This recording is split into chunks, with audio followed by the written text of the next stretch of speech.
பாரா பரிசுத்தர் நான், பாசம் பொங்க அழைக்கிறேன் நான். உன் பாவம் யாவும் சுமப்பேன் என்றேன், பாதம் தன்னில் நீலை பாரவா. ஆண்டவராகிய இயேசு கிறிஸ்துவின் பரிசுத்த நாமத்தில் உங்களை அன்புடன் வாழ்த்துகிறோம். பரிசுத்த வேதாகமத்தில் யோவான் எழுதின சுவிசேஷம் 14ஆம் அதிகாரம் 30ஆம் வசனத்தில் ஆண்டவராகிய இயேசு கிறிஸ்து கூறுகிறதை நாம் இவ்வாறு வாசிக்கிறோம். இனி நான் உங்களுடனே அதிகமாய் பேசுவதில்லை, இந்த உலகத்தின் அதிபதி வருகிறான், அவனுக்கு என்னிடத்தில் ஒன்றுமில்லை என்று சொல்லுகிறதை பார்க்கிறோம்.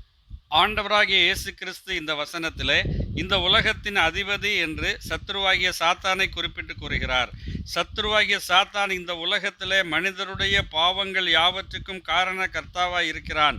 இந்த உலகத்தின் ஜனங்கள் பாவத்தின் அடிமைத்தனத்திலே விழுந்து கிடக்கிறார்கள். விழுந்து கிடப்பதற்கு காரணம் சாத்தான் என்பதை நாம் அறிந்திருக்கிறோம்.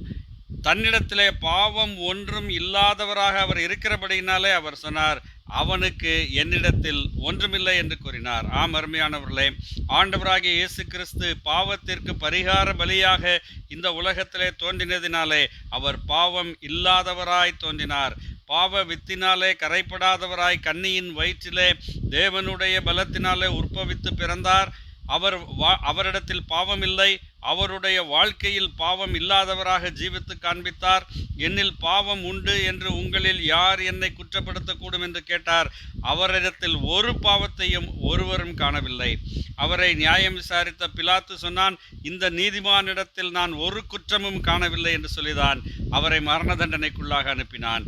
அருமையானவர்களே, பாவம் இல்லாத ஒரு பரிகார பலியாக, மாசற்ற தூய பலியாக இஸ்ரவேல் ஜனங்களுக்கு பாவ நிவாரண பலி செலுத்தும்படியாக ஆண்டவர் சொன்னபோது, பாவ நிவாரண பலியாக செலுத்தப்படுகிற அந்த ஆட்டுக்குட்டியிலே எந்த ஒரு பழுதும் இருக்கக்கூடாது, அது ஒரு மாசற்ற ஆட்டுக்குட்டியாக இருக்க வேண்டும் என்று நியமம் கொடுத்திருந்தார். அதே போல ஆண்டவராகிய இயேசு கிறிஸ்து பாவமற்றவராக, களங்கமற்றவராக, குற்றமற்றவராக இந்த உலகத்திலே ஜீவித்தார். அவரிடத்திலே பாவம் இல்லை என்பதை இஸ்ரவேல் ஜனங்கள் கண்டார்கள். பாவமில்லாத அந்த பரிகார பலியாக ஆண்டவராகிய இயேசு கிறிஸ்து தம்மைத்தாமே கல்வாரி சிலுவையிலே ஒப்பு கொடுத்தார். ஆண்டவராகிய இயேசு கிறிஸ்து இந்த உலகத்திலே தோன்றி ஊழியத்தை ஆரம்பிக்கும் பொழுது யோவான் ஸ்நானகன் அவரை குறித்து சொன்னான், இதோ உலகத்தின் பாவத்தை சுமந்து தீர்க்கிற தேவ ஆட்டுக்குட்டி என்று சொன்னான். இந்த தேவ ஆட்டுக்குட்டியிலே பழுதொன்றும் இல்லை. பழுதில்லாத பரிசுத்தமான இந்த ஆட்டுக்குட்டியின் இரத்தம் பாவிகளாகிய நமக்காக கல்வாரி சிலுவையிலே சிந்தப்பட்டது. நம்முடைய பாவங்களற நம்மை கழுவி சுத்திகரிப்பதற்காக மாசற்ற தூய இரத்தம் கல்வாரி சிலுவையிலே சிந்தப்பட்டது.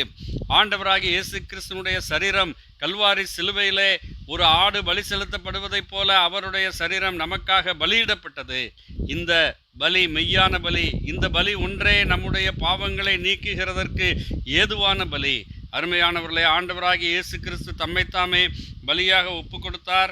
மரித்து அடக்கம் பண்ணப்பட்ட கிறிஸ்து 3ஆம் நாள் உயிர்த்தெழுந்தார். இன்றைக்கும் ஜீவிக்கிறார். அவரை விசுவாசிக்கிறவர்களுக்கு நிச்சயமாய் பாவ மன்னிப்பு உண்டு.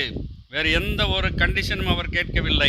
மனம் திரும்பி பாவி என்பதை உணர்ந்து தன் பாவ வழிகளை விட்டு திரும்பி, ஆண்டவரே என் பாவங்களை மன்னியும், நீர் எனக்கு காண்பிக்கின்ற சத்தியமான வழியிலே, ஒளியின் வழியிலே நான் நடக்கிறேன் என்று வருகிறவர்கள் யாராயிருந்தாலும் அவர்களுடைய எல்லா பாவங்களை மன்னித்து தம்முடைய பிள்ளையாக ஏற்றுக்கொண்டு அவர்களை சத்தியத்தின் பாதையிலே நடத்துகிறார்.